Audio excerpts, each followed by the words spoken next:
Hi everyone, Hannah here.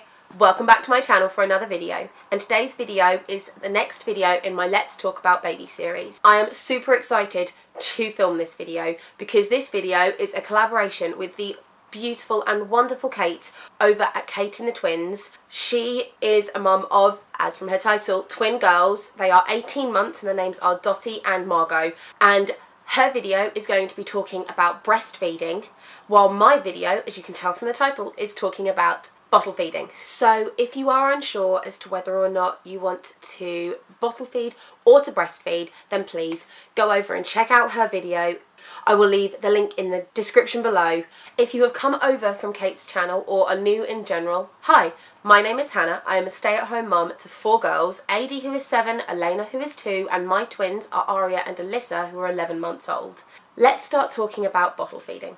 My first tip in regards to bottle feeding is going to be one that probably sounds a bit silly, especially if you've had one baby already and you are thinking about bottle feeding your next.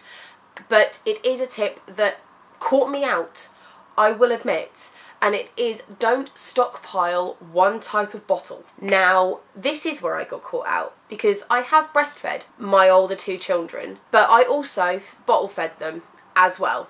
And I bottle fed them for longer than I breastfed them. And both of them absolutely loved and had no problems with the Tommy Tippy brand of bottles at all. So when I knew I was pregnant with my twins, I was like, oh no, that's cool. I know what bottles I want to use. However, my twins were 36 weeks and they were ridiculously tiny. And they just could not take Tommy Tippy bottles at all, which was, in our case, a big waste because I had already gone and stockpiled a lot of bottles in regards to being able to feed them if I wasn't able to breastfeed them, which I wasn't able to as well, unfortunately. And the bottles that they actually took to the best were the cheap ones that you can get from the pharmacy. Yeah, that is my first tip. Don't stockpile bottles. It could just turn out to be an absolute waste of money, unfortunately, because obviously selling things second hand, even if they're brand new, you'll never get your full money back for them unless you are able to take them back to the store. Only have a small handful of the bottle type that you want to try and use, because it may be that your baby doesn't like that bottle or you need to change because of a lot of other reasons. Now that we've actually talked about the bottles, I'm going to move on to how you can prepare your bottles and things like this. There is the Easy Prep machine that everyone is raving about and things like this, and I get that it is a brilliant idea. I've never used one. I haven't had one with my twins, and I'm not sure if they were around with Elena. With that in mind, a friend of mine is pregnant and she has been told by her midwife that the bottle prep machine isn't necessarily always a brilliant thing. However, in regards to making bottles, the way that I have always made them has just been to have a stash of bottles on the side with just the water in them. I don't know about you, but all the time while I've been bottle feeding my children, there have been people telling me things, the left, right and centre, about how I should and should not be making my children's bottles. Now, I don't know if this is the right way. I've had people say that you can make up a bottle and leave it in the, and as long as you leave it in the fridge, it's good for 6 hours. I've heard other people say, no, you can't be doing that. Once you make a bottle, you've got to give it to them straight away.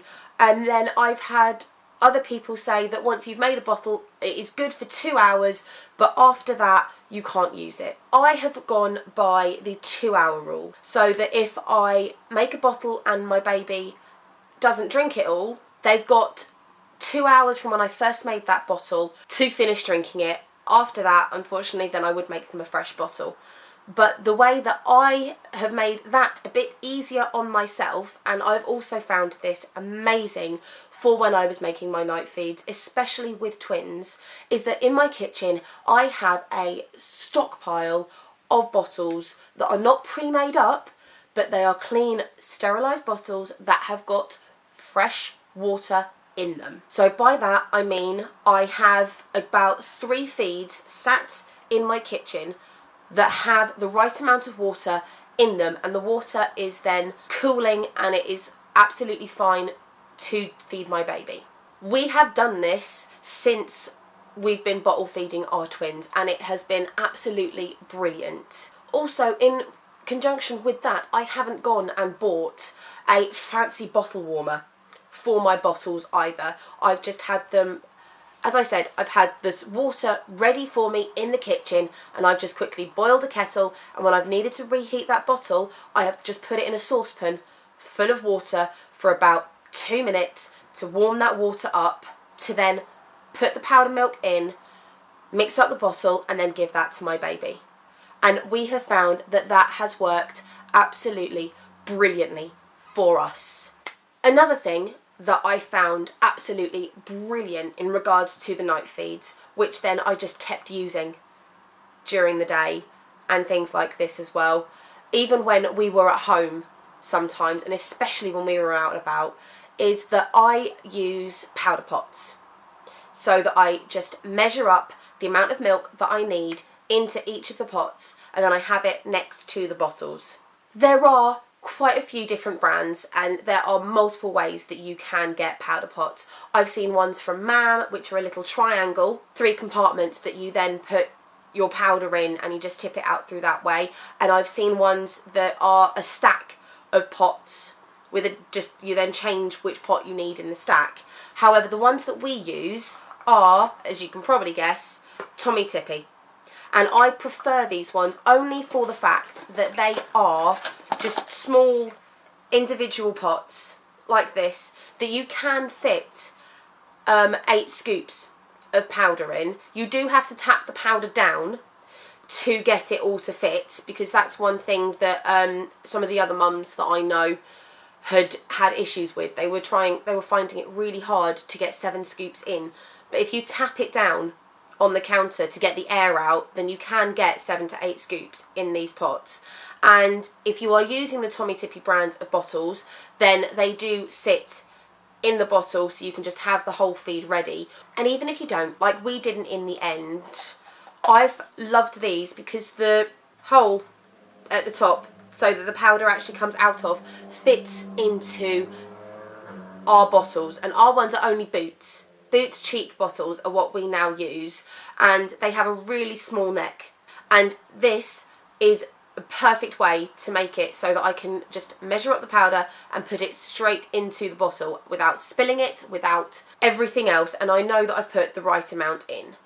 A quick thing that I also wanted to mention is that I've found 2 ways of storing the scoop that you get with your tubs of powdered milk. Now, the first way is that you can store it in the lid like it recommends, pointing it outwards, and it will just slot in like that. However, sometimes I found this really fiddly and really just, yeah, I'd either push it too far and I couldn't close it right away, and sometimes that just seemed more hassle. And then someone pointed this way out, and this is the way that I used ever since. The tubs have a little straight line bit in the corner, which is what you use to level off your scoop so that you get a flat scoop each time. Now, the way that I stored my scoop was that I would clip my scoop in the gap that was under that corner.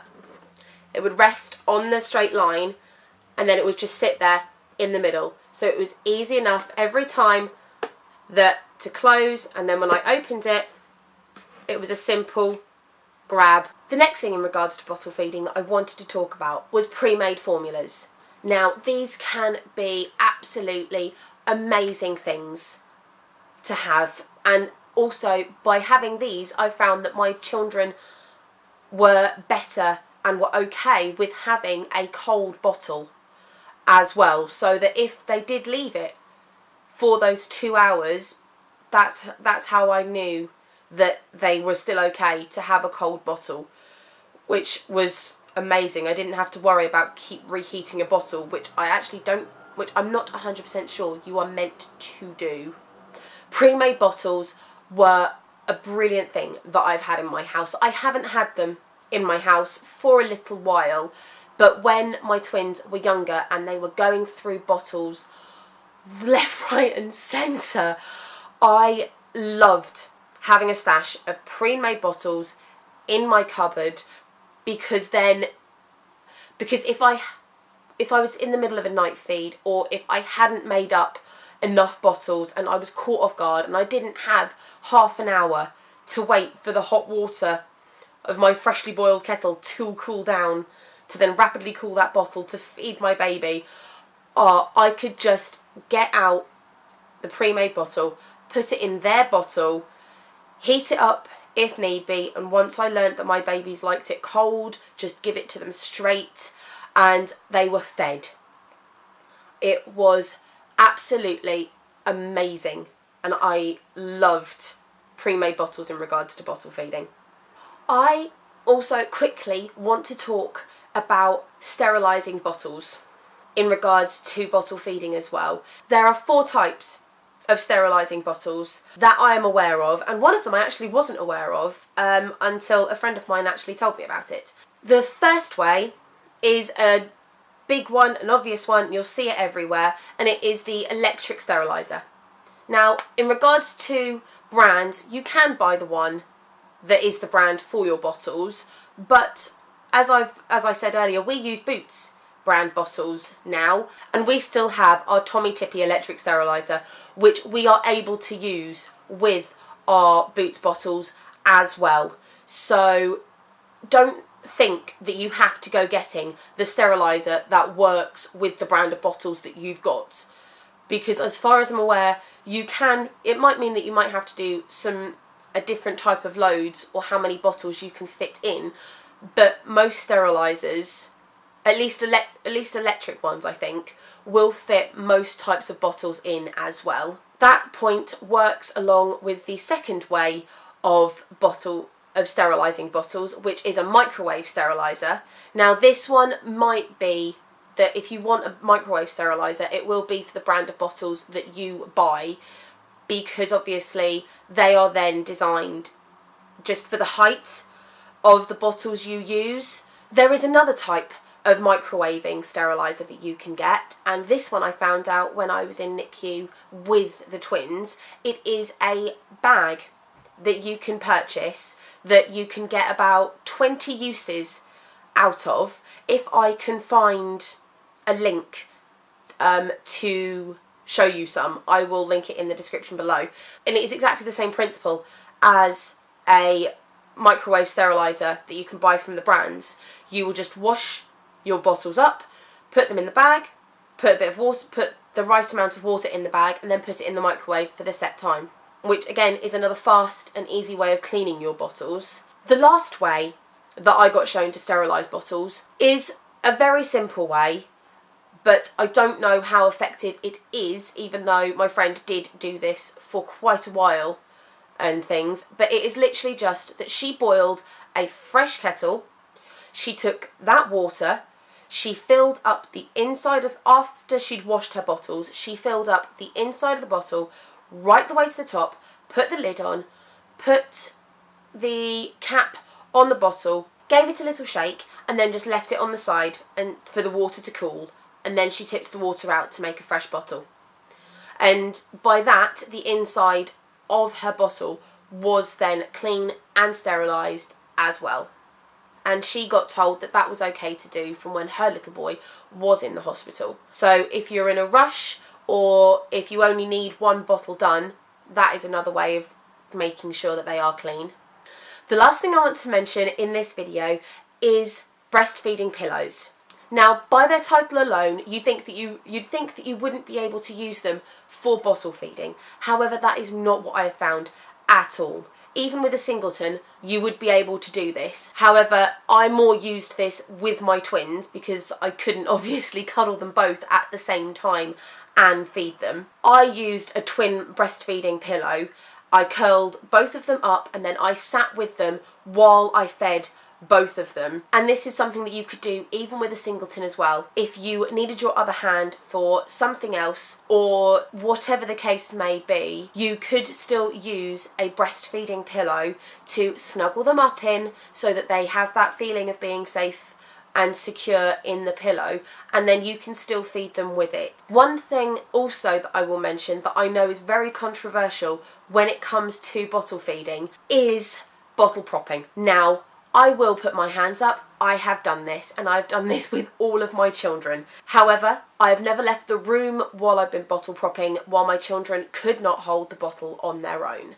Now, it is something that you do have to be very, very careful with and very cautious with. Sometimes bottle propping can still be a lifesaver, because especially when they are around 6 months old, or maybe they haven't just quite figured out how to hold the bottle yet, but they're nearly there.